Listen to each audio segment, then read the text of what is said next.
Добре дошли в Баку, зашеметяващата перла на Каспийско море. Присъединете се към нас в едно незабравимо приключение, докато се гмурнем в богатата история, спиращата дъха архитектура и оживената култура на столицата на Азербайджан. Разходете се из стария град, включен в списъка на ЮНЕСКО, мистериозната Момина кула и величествения дворец на Ширваншахите. Добре дошли в Азербайджан! Направете си релаксираща разходка по булевард Баку. Една живописна крайбрежна алея с невероятна гледка към Каспийско море.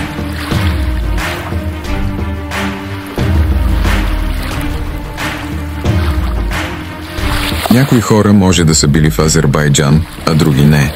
Но мнозина може да знаят, че това е много гостоприемна страна. Развива се много бързо, има красива архитектура, а историята на страната е много интересна. Приятно е за чужденец да прекарва времето си там и е приятно за жителите на тази прекрасна страна да живеят там.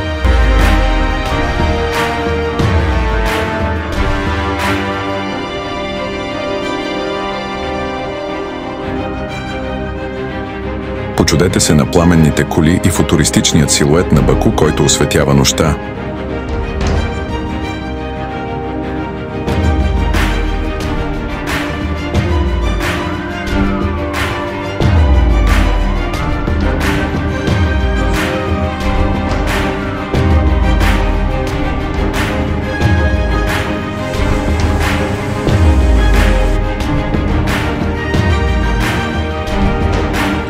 Моминската кула, известна сред местните като Къс Каласа, е една от най-емблематичните и мистериозни сгради в Баку. Точното време и цел на нейното изграждане остават загадка. Смята се, че е построена през 12 век. Най-популярната легенда разказва любовна история как млада жена скочила от кулата, за да избяга от принудителен брак. В резултат на това, кулата е наречена кулата на Богородица и се е превърнала в символ на свободата и любовта. Историята на Стария град датира от хилядолетия и се смята за един от най-старите постоянно обитавани региони в Кавказ. Стените и кулите на Стария град разказват истории за отдавна отминалите дни, когато той е бил важен търговски център и политическо сърце на много исторически империи. Уличките на Стария град са тесни и криволичещи, пълни с живот и цветове. Районът е пълен с исторически сгради, включително джамии, минарета, дворци и кервансараи, всички от които отразяват богатата история и културно наследство на Баку. Азербайджан често е наричан земята на огъня и има няколко причини. Думата Азербайджан буквално означава защитник на огъня. Страната изобилства от нефт и природен газ. Това е центъра на поклонничеството на огъня. Огънят винаги е бил един от символите на столицата Баку. Дворецът на Ширваншаховете е една от най-впечатляващите исторически забележителности и архитектурни перли на страната. Този дворцов комплекс от 15 век, разположен в сърцето на Стария град, някога е бил дом и център на правителството на династията Ширваншах, управляващите шахове на средновековен Азербайджан. Дворецът е изключителен пример за средновековното майсторство на азербайджанската архитектура, съчетана с ислямски и местни архитектурни елементи. Комплексът се състои от няколко сгради, включително главния дворец, съдебната зала, гробницата на Ширваншах, светилището, мавзолея, баните и дворцовата джамия.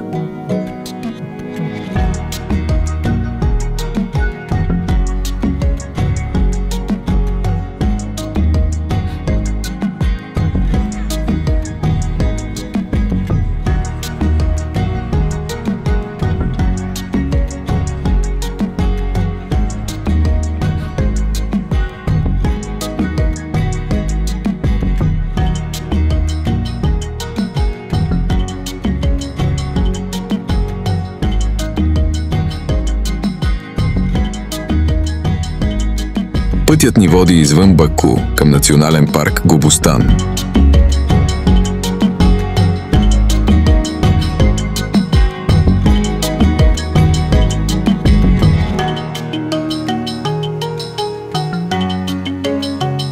Тази обширна територия е била дъното на море.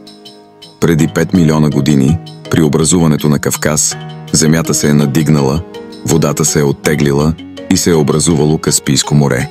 На тази суша се заселили едни от първите хора. Национален парк Гобустан, известен със своите невероятни скални рисунки, които изобразяват хора, животни, бойни сцени, танцови ритуали и други сцени от ежедневието, датиращи главно от каменната до бронзовата епоха.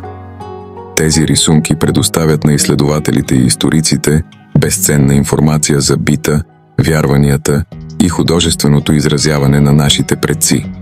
Повече от 6000 петроглифи са идентифицирани в Гобустан, което го прави една от най-богатите колекции от петроглифи в света.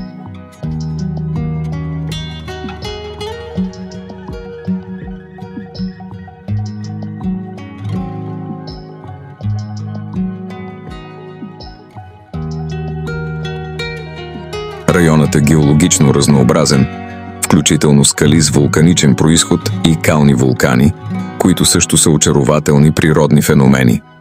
Калните вулкани са особено интересни, защото Азербайджан има най-голямата концентрация на тези вулкани в света. Калните вулкани в Гобустан са известни със своите впечатляващи кални експлозии, причинени от смесването на газови и течни запаси в земята. Тази вулканична дейност създава странни и необичайни пейзажи. Калта бавно се излива от кратера на вулкана, създавайки призрачни и подвижни форми, които са едновременно чужди и завладяващи.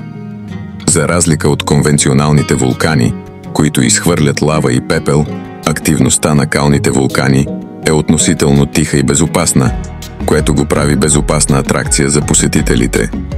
Изригванията на кални вулкани могат да бъдат впечатляващи, когато газовите мехурчета експлодират и изхвърлят облаци кал във въздуха. Пейзажът около вулкана обикновено е суров и пуст, което му придава вид на лунен пейзаж.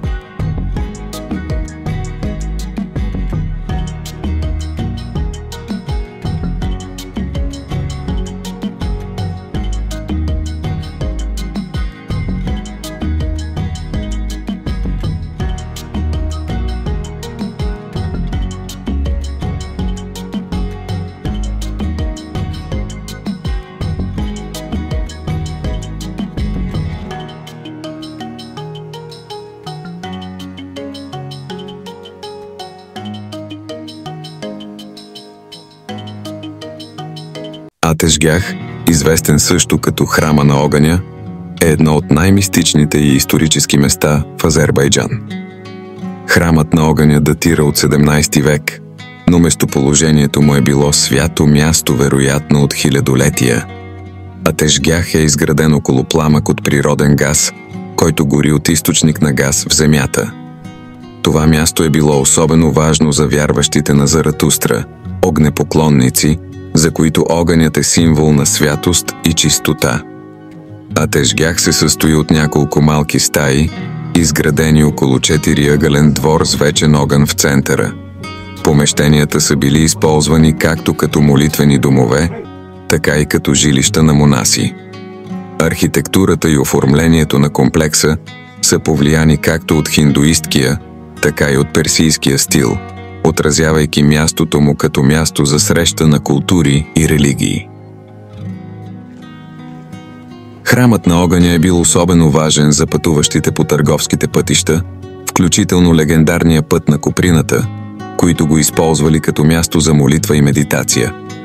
Благодарение на това Атешгях е бил мултикултурен център, където са се срещали различни религии и култури.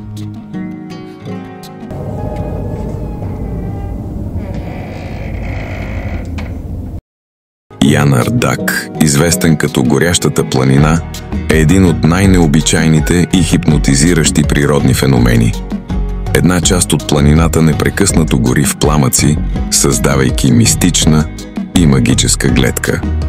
Този естествен огън е горял от векове, ден и нощ, което го прави почти митично място.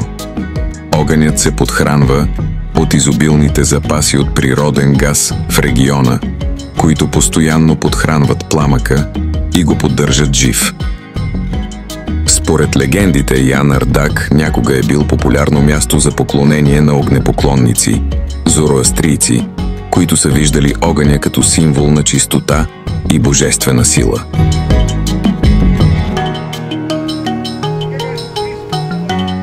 В Азербайджан можете да попаднете случайно само веднъж, защото всеки следващ път той ще ви привлича с красотата, разнообразието и гостоприемството си. Бахрам Багирзаде.